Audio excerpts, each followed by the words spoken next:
Hey everybody, glad to see you. I'm Helen Buttery, and I am so thrilled today to be here with you and to be talking about boot camp. I love boot camp. I missed it terribly last year. Mm. We talk about it amongst the members of AWI how much we miss it and how my cat's gonna crawl across my screen. How much sorry about that, how much we really miss meeting our members and getting together. So we are glad that you're here with us today. I do want to introduce you um, to today's topic, which is the top 7 business building secrets from successful writers. And we are so lucky to have Jen Adams here with us today. Jen is a freelance copywriter. She specializes in long form copy, and she has worked for financial health. I've known her. She's lived in Ecuador, Delray Beach. So I've heard from her from Nebraska and Michigan. She really exemplifies the copywriter's life and the desire to work wherever you want, whenever you want. So, welcome, Jen. Well, thank you, Helen. And I'm glad to be here and I'm excited to share some of the things that I've been seeing about how people are landing clients right now in this kind of like crazy environment that we're dealing with. Yeah, it is crazy, and but it's a great time, as Rebecca Matter says, to be a writer, and there's Yes, so much need for definitely. writers. Because as most things have transitioned to online, that has just upped the ante for writers. So we're really excited to be there. So without any further ado, I think we should break right out into secret number one. All right. You good with that? Okay, here we go. So I'll let you take over, Jen, All right. and So yeah, the biggest like just get off the ground business building secret that you can use is to tell everyone in your life that you're writing now. I mean, you may have been writing all along, but like now you're going to do it professionally. You're going to charge money for it. Let people know that's what you're doing and kind of what you're interested in. And there's a couple of reasons for this. Um, One is just like a personal thing. Like you tell people you're a writer, then you're somewhat obligated to make that a true statement by writing every day, by going after clients, consistently doing the work. The other thing is that many of your best, what I would call like starter clients, come from within your own circle of family and friends. And I say starter clients not in the sense that they won't potentially pay you good money for the work that you do, but because it's kind of like a softball. Like here's someone who knows you, who likes you as a person, and who will give you a chance, even if you open with, I don't have any professional writing experience, but I'm going to be a professional writer now. Can I redo your website? Your neighbor is probably more likely to give you a chance than the CEO of a Fortune 500 company at that point. So they're a good way to just kind of get in practice with doing the work. And along with that, once you do the work for some of these starter clients, then you have the next piece, which is the potential to be referred to someone else, and to have portfolio pieces of real work. You know, not an exercise from a program that you're doing, not a practice thing that you have done, but like, here's a website that I redid and this is how it performed. You can have that conversation in a different way once you've done some of these starter projects. It's a wonderful confidence booster as well, when you're able to help someone in your circle and improve things for them. Get them more clients, get them a sharper looking website that works, start a newsletter for them that brings them new business and traffic. Like, these things are big wins, and they're wins that come with Glicken. This wonderful writing word that means like the little extra that you get when you do a project. So a lot of these projects come with kind of Glicken on both sides, because you get experience, you get going, and you're also able to help the people that you know. Yeah, one thing that you said that really sticks out to me is that you tell everyone you're a writer, and I think another way that that helps is that I know almost every new writer that I've ever talked to has what they call imposter syndrome. You know, they feel like someone's going to find out that they're really not a writer. And I do feel like that the first time it comes off your tongue, it feels awkward. But the more times that you say, I'm a writer and I help businesses boost their income, uh, and every time you say that, you get more confident in it and you feel more like it's real. Just like when people look in the mirror to try to change a habit or a belief and they say, I will do this today, Well, or I'm going to do this today. yeah. Yeah, that Especially now really helps. where we're introducing ourselves so much more virtually, and Hmm. you don't have those sort of run-ins in the same way that you would have even just like a year and a half ago. Hmm. So practicing with the people in your life, and testing out different ways to describe what you do to see if it makes people, if you can't say it smoothly, change your script. And when you're Yes. talking to people close to you, you have the chance to practice it in different ways, or to test out on people, how does this sound to you? And it does help you get over that imposter syndrome and just feel more comfortable with the choice that you're making. I know Yeah. sometimes for people that are, um, I'm going to say serial entrepreneurs, but I don't want anyone to think that I mean that in a bad way. You've tried a lot of different business things, and some of them have worked for you and some of them have not. And so sometimes when you get into something new, you're like, oh, I'm going to tell people I'm a writer. And then you're like, oh, is this what we're doing now? Say it with confidence. Be like, this is the marketing path that I'm on right now. Here's what I'm interested in. Here's how I'd like you to support me. Go. Yeah, that's great. And you talked about telling people and networking, and that brings us right to our next uh, tip. Tip number 2, which is, oh, I'm giving away my hand, right? No, I didn't. Sorry. I don't do this very often. Can you tell? There you go. Business building secret number 2. Yes, networking locally. So, you've started with your circle of family and friends, and then you go to the community where you live. And again, it's just like, small steps, getting yourself out there, start from where you are and kind of might move out that way. Um, and appreciate the value that you're bringing to the table. You've made the choice to go into something that is a spectacular opportunity, and also something that few people really take on in a serious way.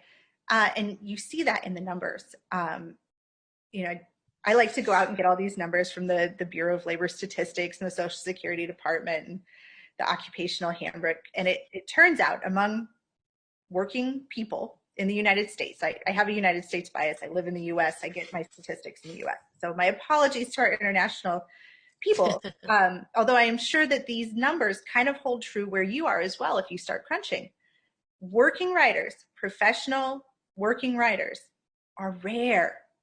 Um, in the US, it's fewer than 1 in 2,500 people. And so that brings up a lot of things. On one hand, you have people who then don't have any idea what a writer does, like what a working writer does, because they don't meet a lot of them. If you live, say you live in a town of 20,000 people, there's only 8 working writers in your entire community. So when you put yourself out there professionally, you're like the only writer that people know. And they're like, well, tell me more about what you do, or tell me more about what that is. You're the only person on their radar, the only person in their Rolodex who is writing. And you can then quickly become the go-to writer for local businesses, Mm-hmm. especially as you get in, local chamber of commerce, some of these like Business Networking International, Toastmasters, all these local networking groups. You get in there, you say, I'm a marketing writer. I can help you get more opens on your emails. I can help you get more follows on your social media pages. I can help you get more leads coming to your business. I can help you get more customers in the door. And they're like, oh, I don't know anyone else who does that. And it's all these then clients kind of on a silver platter for you to pick and choose who you'd like to work with. And I think that's something that a lot of writers overlook. I know as I've moved around, Helen has referenced some of the different places that I've lived. I don't always get in contact with the Chamber of Commerce. I don't always put myself into the local network. And it's a place where I'm missing business. So, Yeah. consider that in your community. So I just did want to highlight. So Maggie is on, and she says, I joined a local BNI chapter. That's the uh, Business Networking International. And it says we have 40 local chapters. I'm the only copywriter in the region. And she says local networking is a big opportunity. So I just wanted to reiterate that that's what people are seeing. And Ingrid said, don't worry about it, Jen. US figures are good indications for the rest of the world. But definitely, and interestingly, I was in a conversation, an online conversation a couple of weeks ago, and somebody said, well, I'm going to join Toastmasters once the world gets back to normal. And a guy said, you know what? We meet every week. Let's go. Time is now. And all of those places have now adapted an online meeting, which saves the writer a bunch of time. You don't have to drive somewhere. You don't have to find parking or pay for parking. You might not even have to dress up except for a nice top, You Zoom ready. Right, you could have your pajama bottoms on still. So definitely don't wait We're talking about it. these type of things. Reach out, find things in your area, um, that you can be the only copywriter in the region. Just think about how much work that would mean for you, um, and really, I recommend that you do that wholeheartedly. Okay, business building secret number 3. Are we ready? Okay. Okay. I love my life. There we go. Yes, the agency option. I love, love, love, love agencies um, as a way to kind of fast track your way into being really booked up as a writer, and also a way to take a lot of stress out of the marketing relationships that you have to manage. So agencies, for people who are not familiar with them, you may have seen something like a Mad Men on TV, or think of like brand agencies that do like the Coca-Cola commercials. Well, kind of behind the scenes of those branding agencies are direct marketing agencies. And these are agencies that specialize in content, agencies that specialize in web design, agencies that are all about like your B2B brochures. And, you reach out to one of those agencies, they might have a team of, 5 or 10, mostly account managers. They go out to businesses, they do a contract to take over all the marketing for that business, and then they come back and they farm out that work to freelancers like you. So they might say, I have 20 email newsletters that I need written this month. Who am I going to assign that to? And so you just have to go out and get in front of them, and they really are all over. Agencies are located in every geography, serving pretty much every imaginable niche. Wendy Howarder, who is a writer based out of Columbia, wanted to go into writing for the wine industry as an example, and she started pitching to individual wineries. And what she found was that many of them were working with, there are 4 or 5 different wine industry marketing agencies. So she stopped pitching the wineries and just started pitching the agencies. And it was a smaller pool of people to go after, and you can customize your pitch a lot better. And then as you land that work, you're working with the same clients, but you're doing it in a way where you don't have to handle a lot of the administrative meetings and those sort of brainstorming, what do we want to be when we grow up meetings that sometimes happen with clients. You just do the work. And so, especially for writers that are juggling a lot of other responsibilities in life, you're parenting, you're caregiving, you're parenting and caregiving, you have a day job, linking up with an agency can be a great way to just get writing work without having to do like the writing business administration that sometimes goes with that. For more details on that, Les Worley and I think it's been like a year and a half now, but recorded as a part of the free Inside AWAI series, a whole dedicated session on working with agencies. I covered B2C agencies. He talked about B2B agencies, and we gave a lot of examples of how you find them, how you talk to them, what you can expect from that experience. So it's completely free. And if you don't know where to find that, all you have to do is go out to awai.com, and in the search bar that's at the top of the page, type inside space AWAI and hit enter. And inside AWAI will come up, and all of the free webinars that are out in it inside AWAI will pop up there. And so then you could scroll through them and find the one on agencies. But it's definitely a great option. And one of the reasons why we're talking about this today in relation to boot camp and job fair is because typically there are an agency or two that do come to job fair, and it's becoming more popular. And I would expect to see more agencies out at our job fairs in the future. So that's a really good tip. Yeah, and some of the agencies that have come in the past, we had the Dig agency came for a couple of years. That was a pure copywriting agency. They were recruiting long form writers, and all of the writers within that agency. I worked with them among other AWI members. We just wrote long form copy. That was what that agency sold. There's been a dental marketing agency that has been a couple of years, and they're recruiting for people to write web pages, emails, newsletters, that kind of thing. We had a group that was recruiting for advertorial and pay-per-click ads. There was a pet agency that was there. So there have been a lot of different agencies. And, to get a taste of exploring it, when we get off of this, type in your town plus content marketing agency or marketing agency, digital marketing agency, and you will be surprised at what comes up. Yeah. So I do have a question. Will agencies be more likely to ask for portfolio samples? How do we address this if we don't have many samples? Sure. There's a couple of things there.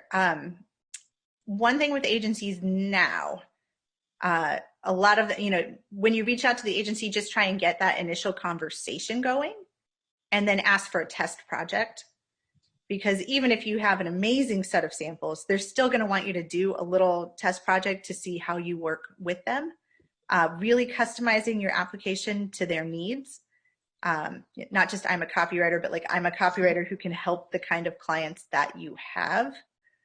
And the other thing with that is if you don't feel confident in your samples, there's two things. A lot of my clients have never asked to see any samples. So that's a thing. And there are also a lot of free resources on AWAI's site for how you can get a sample portfolio together really quickly. So if that's a source of anxiety for you, this is a problem you could solve in the next week to 10 days.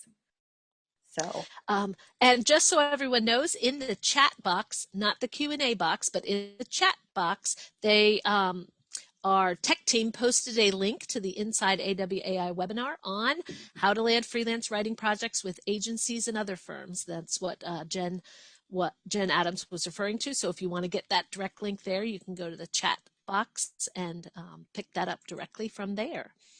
yeah. So excellent. I think we will move on to business building secret number 4. I'm so excited.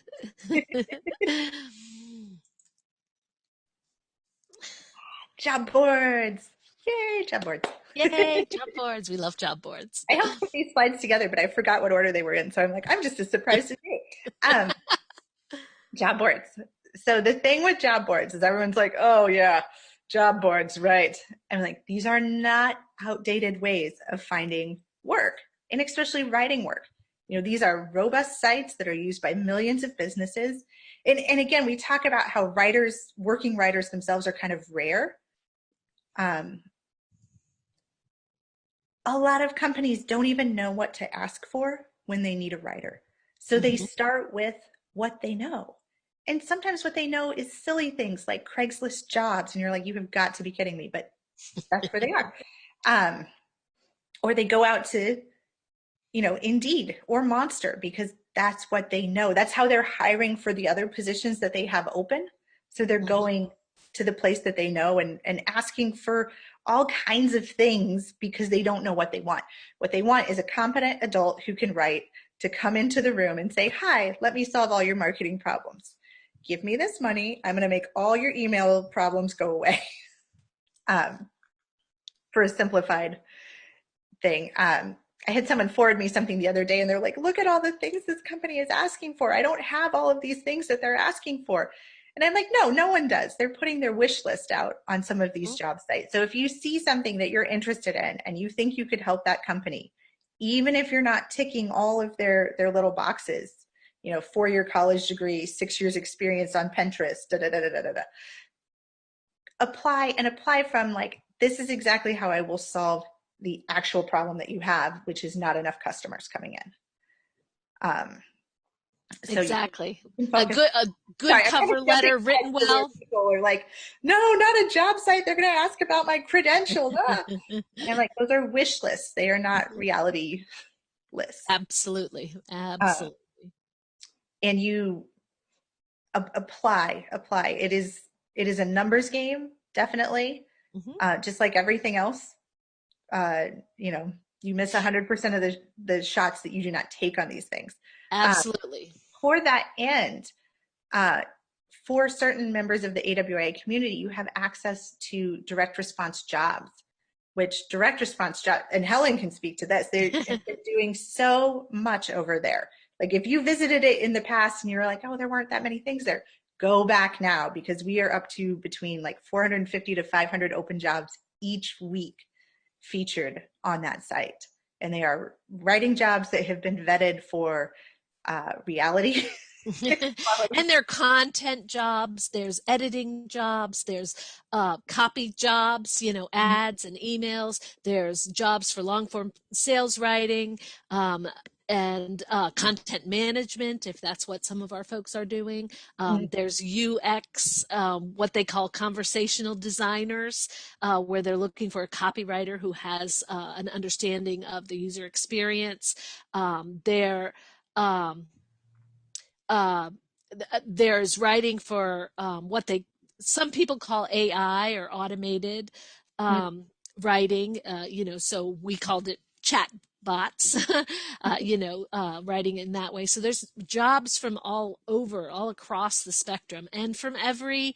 Um, a lot of different industries. There's health there, there's financial there, there's publishing, um, there's insurance. There is just so much stuff there.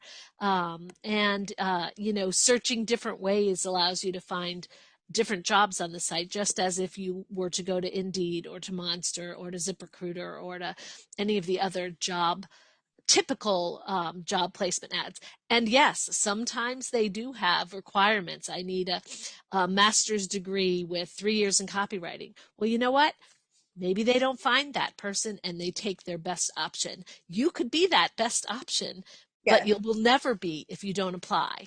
So I'm with Jen. It is a numbers game, and sticking your neck out a little bit, writing a great cover letter individual to that company is what can cross the barrier from having not ticked every box that they have. So I encourage you to go out and put yourself out there and see what happens. Yes. Well, and the other thing with the job boards now, that I've just seen over the last, year and a half, is so many of the jobs that used to be full-time in-house are now completely remote positions, which really opens up Hmm. opportunities to you that for silly reasons were not available to you before. Sorry. Right. And I know that, in terms of writing, some people, when they think about freelance writing, they think, I'm going to be a freelance writer. I'm only going to work for myself. But in reality, it's possible that being an employee, as a remote employee, as a writer, can give you the same freedoms that you would have as a freelance writer, but also give you a lot of security, a Mm. lot of extra money to do extra training. Perhaps if you were an employee, a company might pay for you to do more training.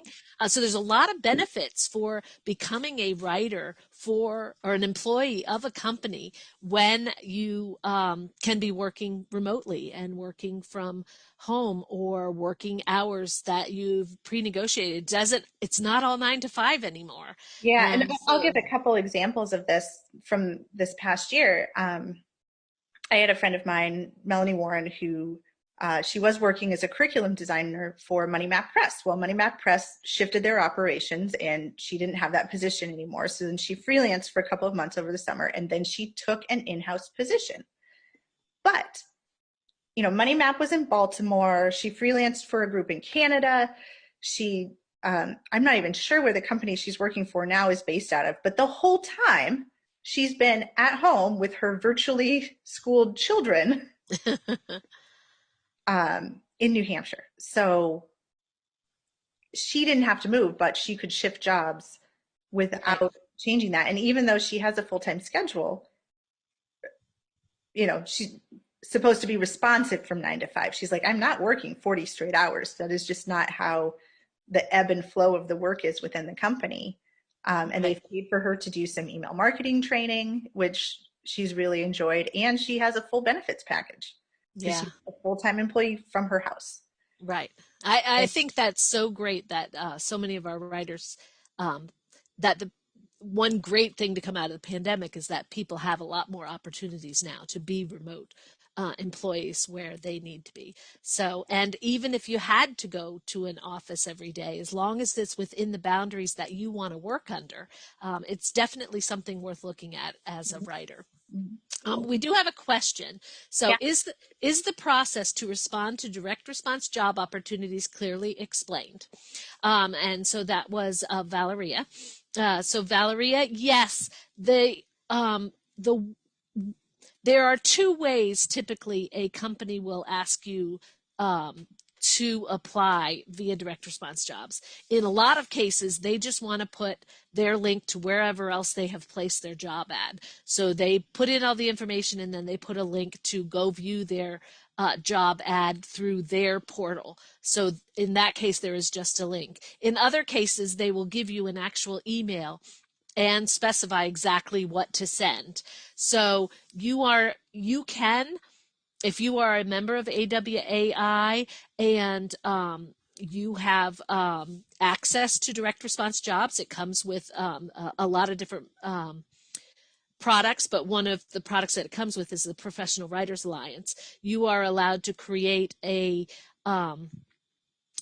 profile, and you may have different profiles for different types of work that you do. And so you can apply. If someone has their email address and is taking applications, you can apply with your specific profile that you're looking at through that portal. And Professional Writers Alliance members do have a special benefit within the direct response jobs in that they get an elevated profile that marketers can search profiles. So if you have any interest in that, head on over to directresponsejobs.com and check it out. Yeah. Um, One more thing about job sites that's kind of advanced level, I guess. So it's about using them for research, not for a specific job, but for companies that you would like to go after. So, you've brainstormed your niche, you're looking at your dream clients, and you want to go out and have an idea, is this company in an expansion mode or a contraction mode? If you get out on a job site and you see that they are hiring like crazy for everything, maybe they don't have a job opening specifically for a writer, but they want 10 new customer service agents, they need 3 new sales reps, they have a new location opening up. Great. Find out who is doing their marketing, either who their marketing director is or what agency they're working with, and pitch yourself to work with them. Because when they're in that expansionary hiring phase, they need exponentially more marketing and they just may not have articulated that yet. So sometimes getting in there and just showing up at the right moment, like, hi, I know you need help. They're like, oh yes, please help me. that's a great tip. I love that. Okay, we don't have any other questions, so I'm going to move on to business building secret number 5. Virtual events and live events. So I also I'm huge with events. So I was a full-time freelancer for about 3 years before I went to my first event. And in terms of how my career went, it was like, oh, okay, it's growing, it's growing, it's growing. I went to the event like through the moon. Like it changed my life. So I really cannot recommend events enough. And I will also say, initially when all of this pandemic hit and events were canceled and boot camp was canceled. And I'm like, no, this is a big part of how I land clients. What am I going to do? So virtual events. And I thought, okay, well, it won't be this, it won't be the same. It'll, this will never work. Um, so I signed up for a couple virtual events to test it out, right? How can I recommend this to people if I don't try it myself? So I went to a dedicated copywriting virtual event and discovered that yes, you can do this virtually. And in fact, in some ways, the virtual experience can be even easier for landing work than the live experience, although I think they do work together. I'll talk more about that in a minute. So with the virtual experience, one of the things that they found is that you're in the sessions, but you're also paying a lot of attention to the other people who have come, and they usually have some sort of virtual breakout rooms. They have some chat sessions, and so people appeared to be making really an extra effort to connect at the virtual event. And to connect online, you share things that you might not share in a random hallway conversation. You bump into somebody in the hall, you're like, oh, hi, how are you? Where are you from? It's nice to meet you. And then you go. And there was no follow-up on that conversation. And it's only later that you realize that you were talking to the marketing director at your dream company and you asked them how the weather was. Like, but with virtual events, when you connect with someone, you have a better sense of who they are, how you're connecting with them, and usually how you're connecting is you're swapping either a LinkedIn connection, some sort of email address, you're linked in ways that make it easier for you to follow up with that person afterwards. Because all events, virtual or otherwise, are really just like a jumping off point. You want to get connected with people so you can follow up and have a deeper conversation afterwards about how you can help them with the things that they need. So like my experience at this virtual event, I connected with the guy very briefly in the chat at the event, and we set up a time to talk afterwards. And then we talked over Skype. I started doing projects with them. We've been working together for about 4 months now. And there were a lot of other people at that event that had a similar experience where there wasn't a ton of time to connect, but the way you connected allowed easier follow-up. So, build those virtual events and commit to what you can in your community. We were talking about business networking international, meeting now. Toastmasters is meeting now. Your Chamber of Commerce is meeting now. So, sign yourself up for those virtual events. You can look at things like here where in the town where I live, Meetup is popular, and we have a thing called Local Spark where there are different groups, marketing and otherwise, that are meeting. So you can find meetups that way. You can search your community calendars. It might be organized through your city government, but look at what events are happening. And a surprising number of them are free, like virtual luncheons and things like that. So it's a good way to kind of get yourself out there and introduce yourself. And then as you have the chance to attend live events, then you get to make those face-to-face moments happen as well, and get back to talking to people around events and like sitting with people at lunch and building those connections, and then following up afterwards like, hey, it was so great to meet you in person, and just go from there. The other thing that I am thinking for going forward, I don't know how other people's lives are. I have a lot of caretaking and parenting responsibilities in my life.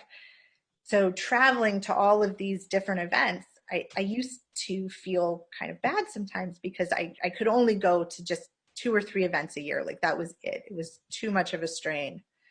But with virtual events, it's like, oh, okay, I could go to this event in person, and then I don't have to miss these other events because I can attend them virtually. And that, I think that's just going to be viewed really differently moving forward. And I think it's a wonderful opportunity for people who felt for any number of reasons that travel was difficult. It was, the extended experience was too expensive, different geographies. Now you're going to be able to participate in a lot more, both in our copywriting industry and in the broader industry. So I'm really excited about that. Cool. So I do have a couple of questions, Jen. So Lauren wanted to know, do you have a preference free events versus paid events? Do you have any Mm. opinions on that? My preference is for events where it is a target rich environment. And so what I mean about that, um, I used to go to a fiction writers conference. It was a wonderful event. I learned a lot. I got 0 clients from that event. Everyone else at the event was another writer. It's very hard for writers to sell to other writers. I mean, unless you're selling graphic design, research services, but I'm not selling a long form sales letter to another writer. I'm only selling that to a business owner. So for me, whether the event is free or something that I'm paying to attend, I want to get a sense of who the other attendees are going to be, because I like showing up to events where there aren't very many other copywriters, because then people are excited to talk to me. I'm a rare and wonderful bird.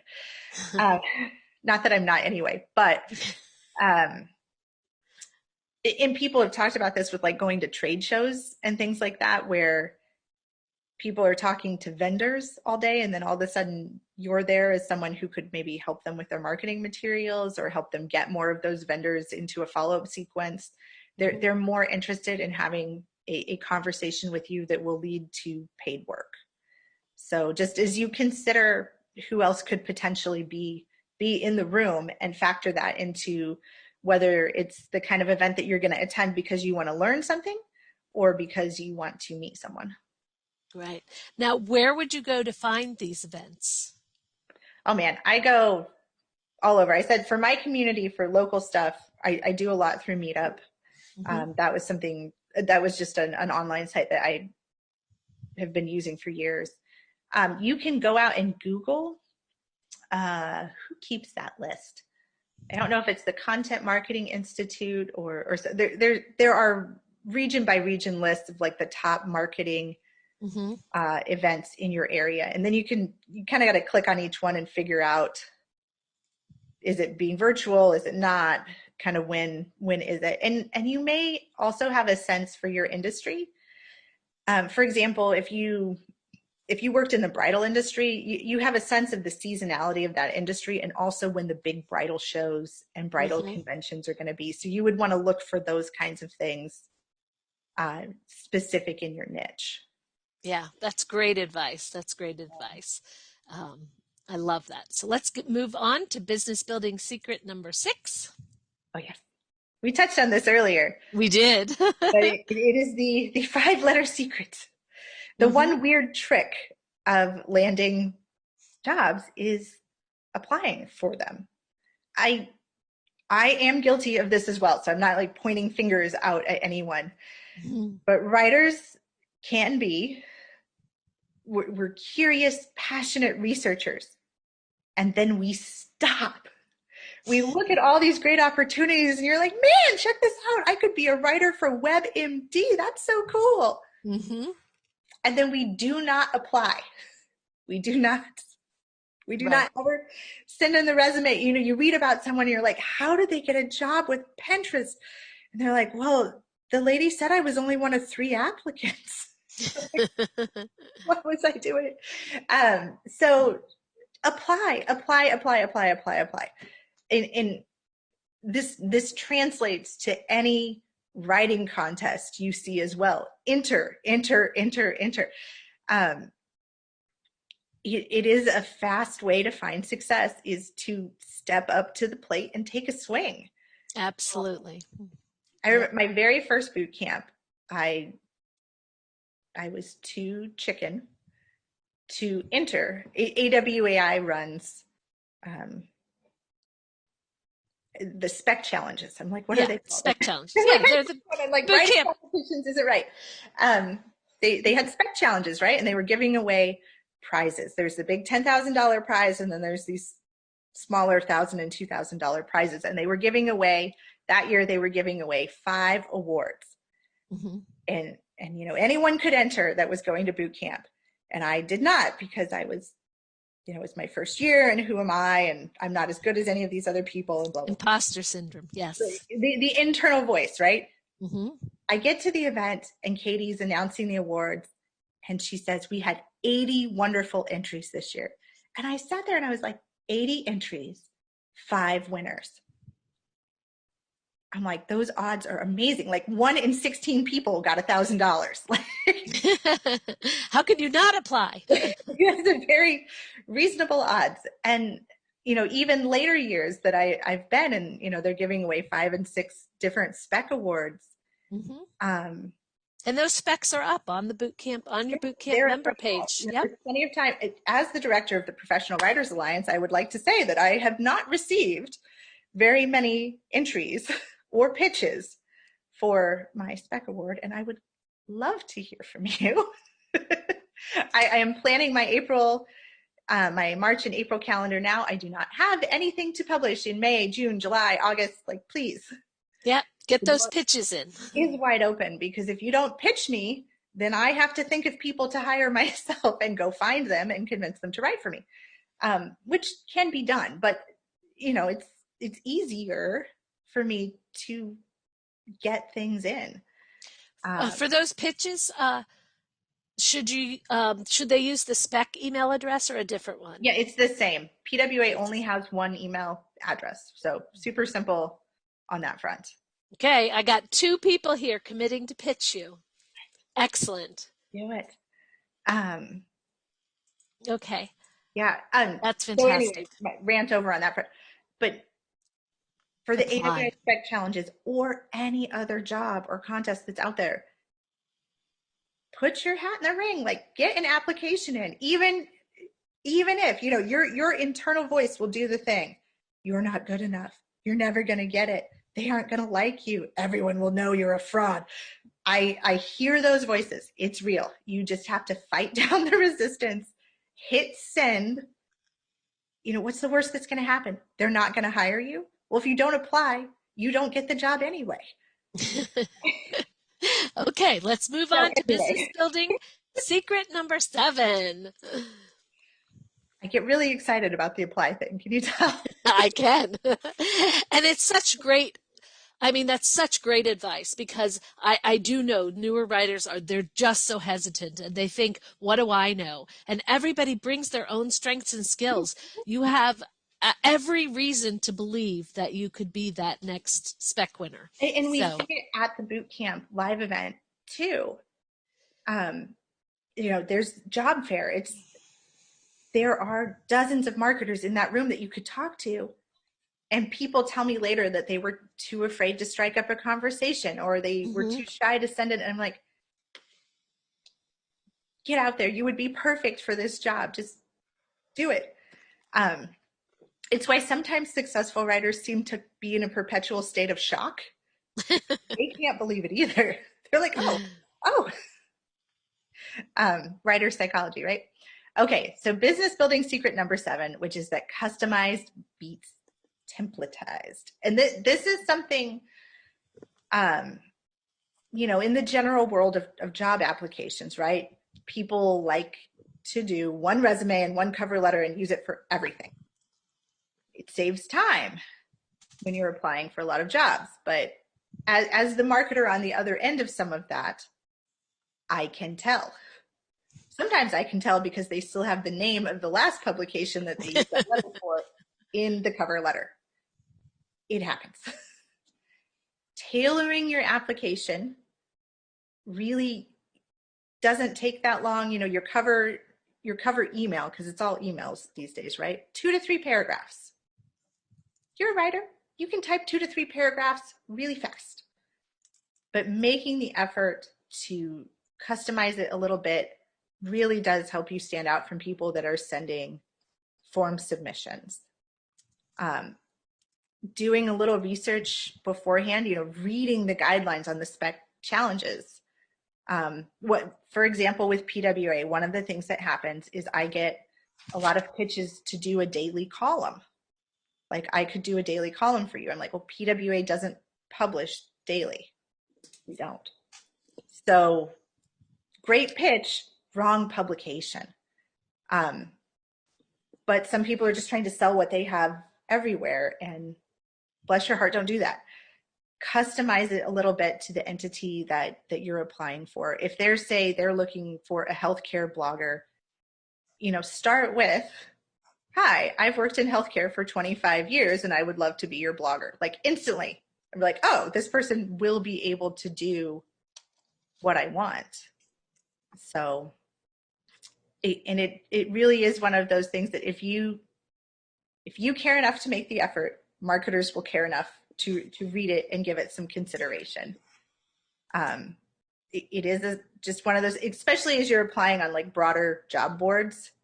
Sometimes organizations do get flooded with a lot of applications, and at that point they are looking for reasons or ways to filter, because life is short and no one has the time. And if they can tell it's some sort of form letter, they're going to filter it right out without even looking at you, even if you're perfect for them. So make the effort to customize it a little bit. It helps.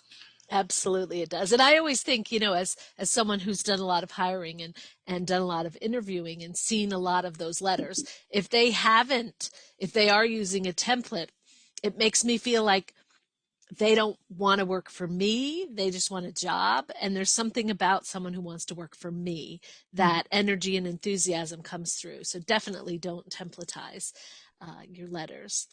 And Jen, I want to just put out there, if we have any questions, now is the time. I've been answering them as we go along, so we don't have any currently. But I want to thank you so much for being here, for sharing your time and talents. I hope that you are definitely planning on coming to boot camp and that you'll get to meet all of these wonderful people that come. And I don't think you've missed one in a while. I think everyone I've been. No, once I started going, Mm-hmm. it had such an impact on my career. I mean, really, the first one, and I was such a scaredy cat at that first one. And I mean, my imposter syndrome was off the charts, as well as like general shyness. Mm-hmm. Um, but I managed to meet Steve Combs, Mm-hmm. and Steve helped me raise my rates to 10 times what I was charging before. He helped me land clients that would pay me those rates. I mean, just a dramatic, almost immediate impact on how I thought of my writing, the kinds of clients I was working with, and it really has built from there. Like I went back to boot camp now, both as a writer looking for work and as a marketer hiring writers, and I love it from both sides. Yeah. So, Yeah. and it is why too, my experience is part of why I get so excited and get to be kind of a pusher. I'm like, get out there, apply for jobs, put yourself out there. Like you can do this. Even if you're shy, even if you're scared, even if you're not 100% on this whole writing thing, just try it. It is easier than you think once you get that ball rolling to kind of go from there. And I mean, that's the thing too, with all of the tips we've shared today, you can start using right away. Well, Absolutely. boot camp. And then you come to boot camp in a different place where you have practice talking about yourself as a writer. It takes the anxiety level down. You've gotten some first clients. So then you're at boot camp looking to upgrade your situation or upgrade your skills, that you're not desperate for this to work out. You're like, oh, okay, I've tried some things. I've done some Right. things. And the other thing too is you've had the chance to real world test some of the stuff. And you're like, oh, okay. Now when I listen to the speakers, you absorb the information differently because you've been doing the work. Right. You're And I trying. think that's one of the reasons why people come to boot camp again and again and again is because every time they come, they're in a different place in the growth of their business that they're building. And you do hear things differently. You do learn differently. And, so if you haven't gone out there and started to get a client yet, do what at least Benin tells you to do. Pick a practice client. This Mm. is someone that it's not your dream list client. It's not where you want to be forever, but it's someone that has work that's available and you can practice on them. If you get the work, great. If you don't get the work, it was just a practice client. And so really think of it like that. You are not married to anything. You are just testing the waters, asking for a cup of coffee. And just definitely do some of that before you come to boot camp because you will it will help you feel more comfortable. And that's really important. Um, so I just want to thank everybody. We don't have any more questions. And for those of you who are watching this recording, if you do have any questions, you can always write into our great member success team. If they can't answer your question, they will get the question over to either Jen or I so that we can answer it for you. And I hope you have a great day and a great rest of the week. So, Jen, thank you so much. I Oh, appreciate it you're welcome. so You're welcome. much. And for everyone here, I'm looking forward to seeing you either in person or virtually. I'm attending either way this May. So, Okay. Well, thanks, everybody. And it was great seeing everybody. We got a lot of thank yous going on in our question and answer box. And look forward to the next time I talk to you. all right. Bye. Bye.